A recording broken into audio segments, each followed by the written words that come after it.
Alors, je m'appelle Yves, j'ai 23 ans, je viens de terminer mes études, donc je suis né à Paris. J'ai fait toutes mes études primaires et secondaires dans une école de la fraternité, donc l'école Saint-Bernard à Courbevoie. Je ne pensais pas encore à la vocation quand j'ai eu mon bac, j'ai fait des études d'ingénieur. Je m'appelle Marcel Stannis, je suis canadien et je viens d'Ottawa, c'est-à-dire la capitale du Canada, en Ontario, à 19 ans. Bonjour, je m'appelle Raphaël Frączkowiak, je viens de Varsovie, en Pologne. Je m'appelle Cyprien, je viens de l'école Saint-Gev-des-Carmes, où j'ai passé mon bac l'an dernier, et j'ai 18 ans. J'ai fait un an à l'Institut Saint-Pédis, j'ai fait de la philosophie, et j'ai fait 2 ans dans une faculté d'informatique. J'ai un peu la particularité d'être du rite oriental, et donc je suis ici au séminaire pour devenir prêtre, et pourquoi pas prêtre oriental. Alors je suis chaldéen, du rite chaldéen donc. Je m'appelle Henri Guerder, j'ai 18 ans, j'ai fait la majorité de mes études dans les écoles de la fraternité. Donc j'ai passé mon bac à Camblin-l'Abbé et l'année dernière j'ai fait un an de classe préparatoire pour les concours militaires. Bien, la prise de soutane, donc chaque année, a lieu le 2 février. Et cette année, à l'occasion du 25e anniversaire, donc on a choisi de la faire à Saint-Nicolas, ce qui permettra à un plus grand nombre de fidèles de participer à cette magnifique cérémonie, qui est un moment essentiel, bien sûr, dans la vie du jeune séminariste.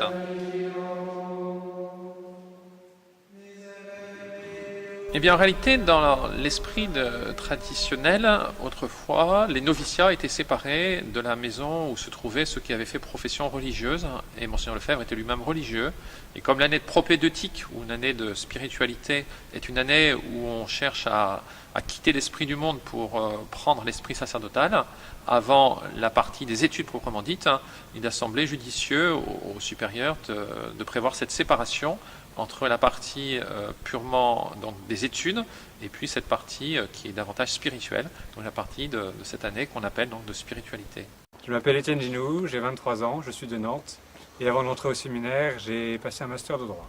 Je m'appelle Mathias Hiel, j'ai fait des études 2 années à Paris et maintenant me voilà au séminaire et je suis originaire de l'Alsace. Je m'appelle Nicolas et je suis de Naples, en Italie et j'ai 19 ans. J'ai terminé le lycée l'an dernier. Alors Martin Monnier, j'ai 23 ans, je suis originaire des Yvelines, où je vais à la chapelle de Versailles habituellement. J'ai, avant de rentrer au séminaire, fait des études d'ingénieur et j'ai travaillé 1 an chez EDF avant de démissionner pour rentrer au séminaire. Cette année, j'ai reçu 18 séminaristes et 2 postulants frères, donc ça fait 20 jeunes gens qui sont arrivés au séminaire, et 20 c'est justement la moyenne du nombre de jeunes que j'accueille chaque année depuis maintenant 15 ans, en faisant les statistiques. Donc il y a un peu plus de 300 séminaristes et frères qui sont rentrés à Flavigny depuis que je suis donc directeur du séminaire. Et si on regarde maintenant le nombre de ceux qui étaient rentrés auparavant, donc on arrive à plus de 500 séminaristes et frères qui sont rentrés à Flavigny. Donc le nombre a légèrement diminué en nombre total entre séminaristes et frères, entre les 10 premières années de séminaire et puis les 15 dernières années, en sachant que la différence regarde surtout les étrangers. Donc on a moins d'étrangers en proportion, en raison du nombre d'étrangers qui rentrent peut-être davantage dans les autres séminaires maintenant de la fraternité. Et en nombre de séminaristes français, alors, il y avait 14 séminaristes français qui rentraient pendant les 10 premières années ici, et maintenant ils sont à 13 en moyenne. Donc le nombre de séminaristes français est à peu près constant. Et par contre, ce qui change, c'est la persévérance. Donc durant les 10 premières années, il y a 48% de ceux qui étaient rentrés au séminaire qui ont abouti au sacerdoce, et puis ou qui ont persévéré en tout cas dans la vie consacrée, dans la mouvance de la fraternité. Et ce nombre maintenant est monté à 57% pour les 10 dernières années. Je prends les 10 années entre 1996 et 2005.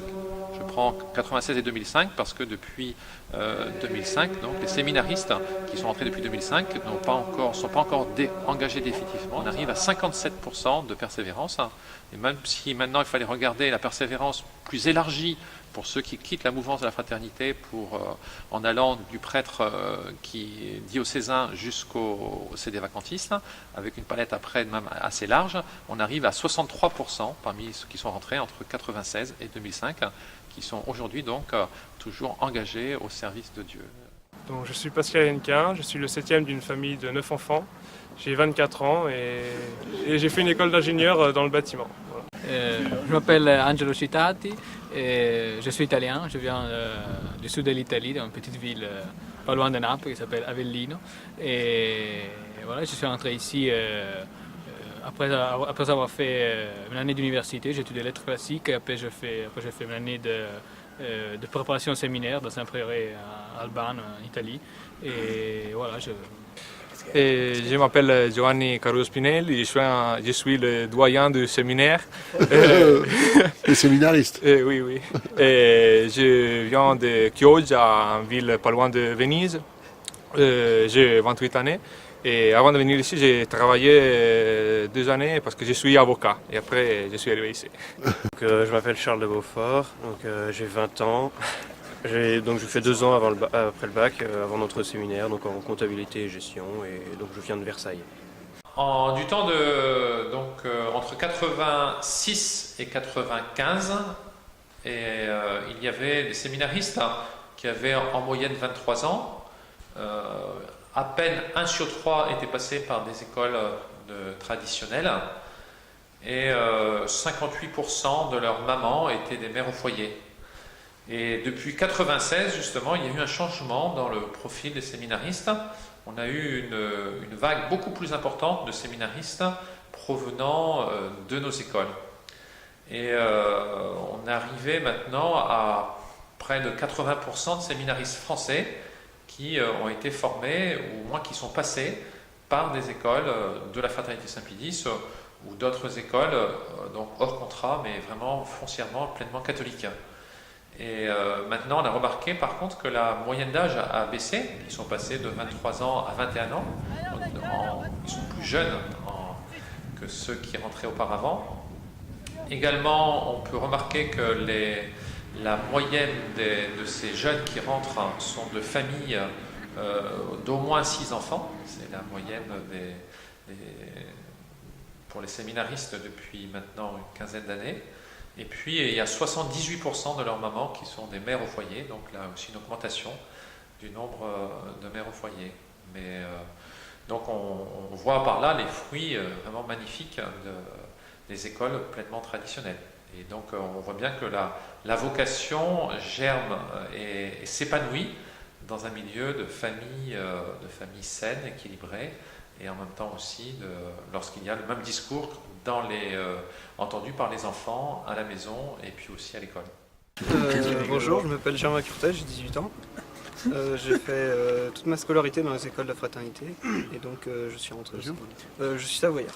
Bonjour, je m'appelle Bernard Joannick, je fais donc partie des plus jeunes étant donné que j'ai 18 ans. J'ai passé mon bac l'année dernière à Saint-Joseph-des-Carmes et donc je suis arrivé en octobre dernier. Et autrement, j'ai pas mal déménagé, je suis resté beaucoup dans le sud et actuellement j'habite à Aix-en-Provence.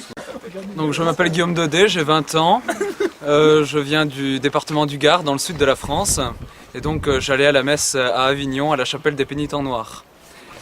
Ayant fait toute ma scolarité dans les écoles sous contrat, j'ai tenu à faire une année dans les écoles de la fraternité, ce que j'ai fait à l'école Sainte-Marie en Bretagne. Je voudrais ajouter que ce qui m'a le plus touché ici en arrivant au séminaire, c'est cette atmosphère de paix et de joie qui règne ici.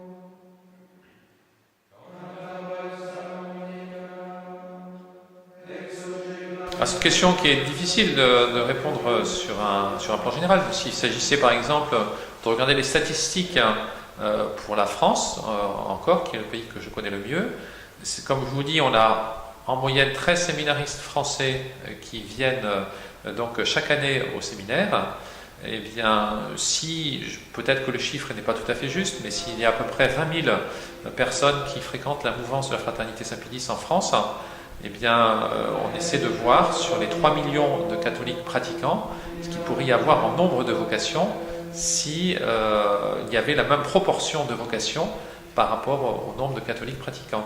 Vous voyez, donc si vous êtes de 20 000, vous passez à 2 millions, vous arrivez déjà à 1300 séminaristes. Et ce qu'on a connu d'ailleurs dans les périodes de ferveur en France. Dans l'entre-deux-guerres, dans la période la plus forte, on a pu monter jusqu'à 1300 séminaristes, mais c'est encore le nombre qu'il y aurait aujourd'hui s'il y avait encore donc des familles foncièrement catholiques et des écoles aussi vraiment catholiques. Tout d'abord, c'est le bon Dieu qui donne la vocation, donc moi je ne peux pas donner la vocation aux jeunes en elle-même. Maintenant, ce qui est le mot, je pense, qu'on peut donner aux jeunes, eh bien, c'est de donner à Dieu toute la place qu'il mérite dans leur vie, puisque qui que nous soyons, nous sommes faits pour Dieu. Et un grand moyen pour eux, je pense, de persévérer dans la vie catholique, eh bien, c'est d'avoir un bon mouvement de jeunesse pour les aider, donc à leur donner un bel idéal. Également d'avoir un guide spirituel pour les soutenir aussi dans les décisions qu'ils peuvent avoir à prendre dans leur vie. Et puis qu'ils fassent une retraite régulièrement, au minimum tous les 2 ans, afin de pouvoir faire le point et prendre du recul par rapport à leur situation pour pouvoir mieux discerner ce que le bon Dieu attend d'eux.